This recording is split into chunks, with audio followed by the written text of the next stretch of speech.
Bonjour à tous, et oui, aujourd'hui nous allons parler de style 3D. Et oui, j'ai pu obtenir ce logiciel gratuitement grâce à l'équipe de style 3D, Valérie et Nathalie, qui sont deux filles extraordinaires que j'aime énormément. Nous avons passé un petit deal d'une année complète pour que je puisse tester ce logiciel en entier. Alors nous voilà sur mon écran d'ordinateur et comme vous le savez, je suis sur un Mac. Et oui, ce logiciel, c'est comme Clo, il fonctionne autant avec un PC, c'est-à-dire sur Windows, que sur un Mac.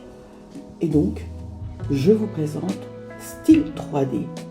Je clique, il va s'ouvrir et vous voyez, cela démarre comme d'habitude par la fenêtre d'accueil, tout ce qu'il y a de plus banal quelque part, et de suite va apparaître le logiciel. Alors moi je le suis déjà connecté avec bien sûr un identifiant et un mot de passe, et j'ai demandé en plus que le démarrage se fasse en même temps, c'est-à-dire que la connexion plus le démarrage du logiciel se fasse.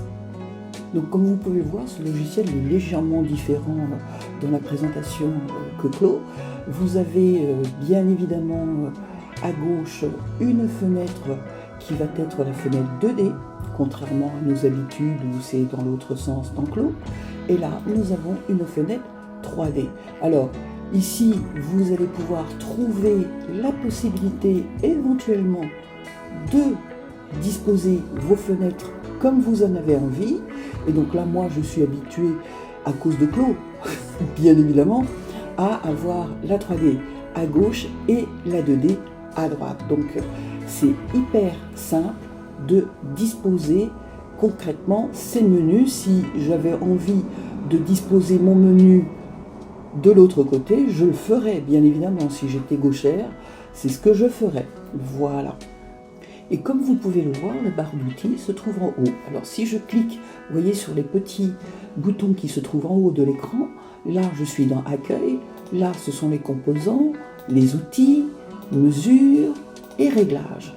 Donc là, je vais maintenant vous parler concrètement de ce qui se passe et comment je fais apparaître un avatar. C'est quand même l'essentiel. Et comme vous pouvez le voir sur la droite de l'écran, nous avons d'autres petits onglets qui nous mènent à d'autres possibilités de travail dans Clo. Et ce qui m'intéresse, c'est la fenêtre actuelle et les petites icônes qui sont associées. Vous voyez que là, j'ai les boutons, les boutonnières, les zips, les surpiqûres, les fronces et j'en passe, bien évidemment. Et l'avant-dernière, c'est l'avatar. Je clique dessus et là j'accède à la librairie.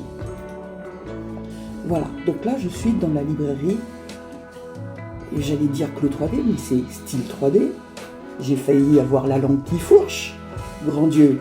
Alors, j'ai, comme vous le voyez, des dossiers dans lesquels je vais trouver effectivement des hommes, des enfants, des femmes, des filles, des garçons et des cintres, pour pouvoir présenter éventuellement votre vêtement sur cintre.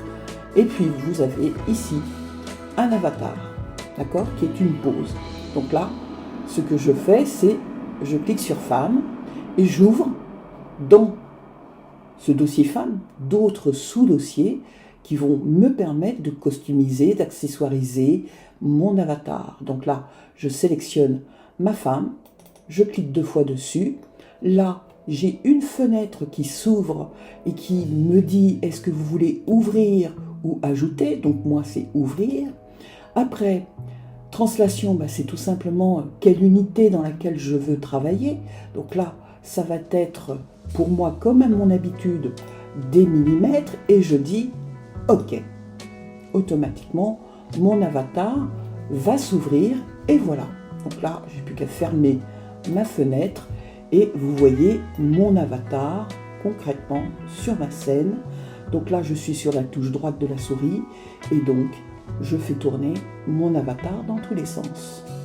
Alors, comment mettre son avatar à la mesure? Et je clique, vous voyez, je sélectionne mon avatar, 2 clics, et puis je vais aller dans l'éditeur de propriété et là, je vais cliquer sur éditeur d'avatar. Vous voyez, voilà.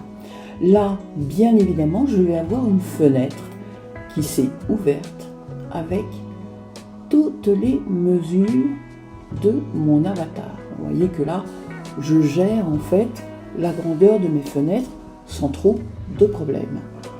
Donc, dans ce petit tableau, en fait, on commence tout simplement par la hauteur. D'accord? Donc là, je vais encore un peu agrandir. Le tableau vient de bouger, je ne sais pas pourquoi. Voilà. Donc là, j'ai effectivement hauteur, donc du corps entier. Et donc là, je peux bien évidemment taper en millimètres. D'accord? Je vous accorde que ça, c'est un peu contraignant, mais ici, vous voyez, j'ai l'échelle. Là, j'ai oublié de vous dire concrètement. Là, c'est les mesures de base. D'accord? J'ai les mesures avancées si je veux aller plus loin. D'accord? Donc, vous voyez que là, j'ai éventuellement silhouette européenne, africaine et profondeur du corps. J'ai profondeur du dos, morphologie X, A, V, etc., etc. Il y a des nouvelles mesures qui se mettent. Et donc, à moi de savoir si je travaille en mesure standard ou en mesure avancée par rapport à quelque chose de précis. Donc là, je vais rester sur mesure de base puisque j'ai démarré avec ça. Morphologie, bah, écoutez, concrètement, je vais prendre le petit curseur puis on va regarder ce que ça donne. Vous voyez, ça bouge un peu la totalité de mon corps. Ok? Donc je peux avoir une personne un peu, je dirais, enveloppée, et puis une personne légèrement musclée. Voilà. Nous avons ici des petits sens giratoires qui vous permettent de réinitialiser, hop, le seuil. Bras, biceps. Donc, on va mettre un tour de biceps. Je ne sais plus combien c'est, mais a priori, je vais mettre 30. Donc ça fait un tout petit bras. Donc si je mets 300, vous voyez, ça nous fait un bras assez musclé, à moins de doser, d'accord, l'épaisseur de ce biceps. Vous remarquerez qu'à chaque fois que je touche une mesure, le surlignage en jaune me dit où je me trouve sur mon corps. Donc, coude, identique, avant-bras, ok, voilà, jambes, etc., etc. Je ne vais pas toutes les faire, vous avez compris que c'est faisable. Maintenant, vous avez la possibilité d'enregistrer, d'accord, votre barème et éventuellement de charger un barème. Alors moi, j'en ai bien évidemment fait déjà un et je vais aller chercher ce barème. Alors, c'est dans style 3D que j'ai dû normalement le mettre. Voilà, alors il n'y a pas de barème, je suis un peu embêtée là. Je n'ai pas fait quand même l'erreur de ne pas l'enregistrer. Bah si, j'ai fait l'erreur. Donc je vais devoir le refaire. Donc c'est pas très grave. Je vais mettre alors longueur taille dos, longueur bras, longueur pied, cheville, poignet, hanche, tour de poitrine, tour de taille. Tour de taille, j'avais ici tapé 68 en millimètres. Voilà, hanche. Hop là, hanche supérieure.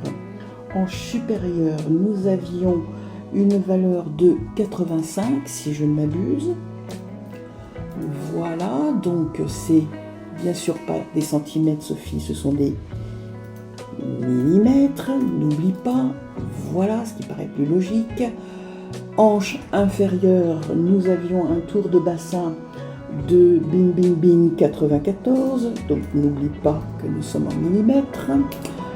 Voilà, alors ça fait énorme, donc là c'est une déformation totale, tour de taille, alors évidemment je me suis mis ici, j'avais mis 85, ce qui paraissait plus logique, Sophie. 85, donc voilà. Alors, supérieur, alors le tour de hanche, ici, en fait, il se trouve hanche supérieure, hanche inférieure, le voilà, le coco. Donc, hop, hop, voilà. Alors, nous avons quelque chose ici que je n'avais pas dans le clos, et ça, je trouve ça super chouette, c'est le bonnet. Bonnet, donc à vous de savoir, éventuellement, si vous voulez un bonnet de 90, d'accord? Donc, vous tapez vos mesures. On va y arriver. Voilà. Hop, hop, hop. Écartèlement des seins, ce qui est vraiment très sympa, d'accord? Donc là, nous avons 18, voilà, puisque c'est l'écartement total. Hauteur de la poitrine, donc là, c'est hop, comme Ice Mode, quasiment, d'accord? Donc là, nous avons hauteur, coup de poignet, c'est pas ça. Je me trompe toujours de ligne, 22 plus une hauteur, donc hauteur 22, 23, 24, 25, 26, 27, 26. Voilà, donc nous allons mettre la hauteur hop, de la poitrine. Voilà, ok, elle a le sein un peu plus bas. Écartement fessier, alors ça c'est hallucinant en fait, d'accord? Vous allez pouvoir mettre des fesses en position, vous voyez, un peu plus haut, un peu plus bas, vous voyez? On a aussi le ventre, je peux faire un ventre un peu plus plat ou faire un ventre de femme enceinte. Donc ça, c'est génial. Donc là, je vais faire un ventre un tout petit peu plus plat. Voilà. Après, qu'est-ce que j'ai qui est sympathique à vous montrer? J'ai les tours de tête, le tour de taille, ça c'est fait. D'accord? Ici, voilà. Alors, les petits chiffres en jaune qui apparaissent, ce sont en fonction ce sont les différences que vous avez par rapport à la mesure de base de votre avatar et celle que vous venez de créer. D'accord? Il vous dit concrètement à combien vous êtes. Inclinaison des épaules, alors là aussi, ça peut être sympa. On peut faire tout simplement une épaule plus tombante ou une épaule un peu plus haute. D'accord? Voilà. Après, hauteur du cou, bien évidemment, vous voyez que milieu devant, je vais pouvoir donner ma valeur milieu devant qui est normalement ici de... Hop, on va taper 37 tout rond. Voilà. Hop, hop. Voilà. La taille, bien évidemment, milieu dos. Ok. Donc là, milieu dos, c'est bien sûr... Alors, tout ça, ce sont des mesures S-Mode. D'accord? Donc, à vous, après, d'improviser concrètement vos mesures perso. D'accord? Voilà. Ça, c'est bon. Hauteur, taille, hanche. Donc là, je vais mettre 22. Voilà. Et comme ça, je vais avoir des hanches un peu plus basses. Voilà. Est-ce que j'ai besoin... Ah, rondeur.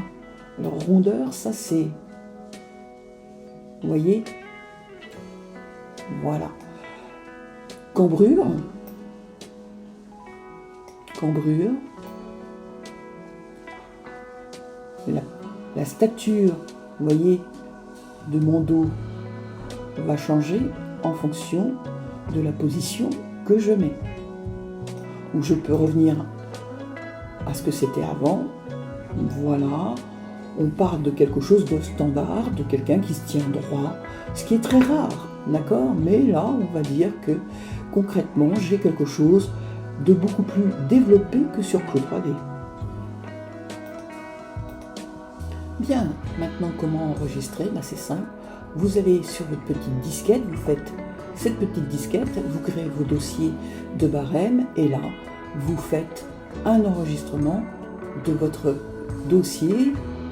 Comme vous pouvez le voir, j'en avais déjà effectivement fait un, mais je ne sais pas pourquoi, j'ai eu un bug informatique, je ne voyais plus mon dossier, donc là j'en ai refait un autre, et donc là vous sauvegardez. Maintenant parlons un peu de notre avatar. Alors là je suis toujours vue de droite, donc là vous allez voir que c'est traduit correctement de dos, devant, dos, gauche, droite, dessus, dessous.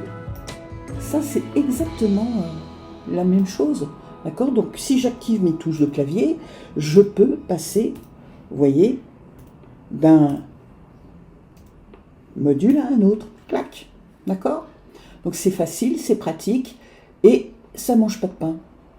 Toujours la molette pour bouger votre zone 2D comme votre zone 3D. Je clique sur la molette et ça me permet de bouger mon avatar dans tous les sens. D'accord? Horizontalement, verticalement. Si je veux faire tourner mon avatar, touche droite de la souris, je fais tourner mon avatar. Et si je veux sélectionner, touche gauche de la souris, bien évidemment. Donc voilà qui conclut notre premier petit cours sur Style 3D, une petite présentation sommaire de notre logiciel et j'espère que cela va vous aider, va vous permettre de progresser dans l'apprentissage de votre logiciel Style 3D. En tout cas, cela m'a plu de vous présenter ce logiciel. C'est la première fois que je l'utilise. C'est, je dirais, quelque part un logiciel un peu plus développé que Clo 3D, qui pourrait correspondre à une clientèle assez pointue et qui a une envie de personnaliser leur avatar de manière aussi beaucoup plus poussée. Donc, moi, c'était mon cas et c'est pour ça que j'ai passé ce deal avec Style 3D. Donc, n'hésitez pas à suivre les prochaines vidéos qui arriveront sur ma chaîne. Je vous remercie de m'avoir suivi. À bientôt. Au revoir. Et n'oubliez pas, un petit pouce bleu, ça fait toujours plaisir. Au revoir.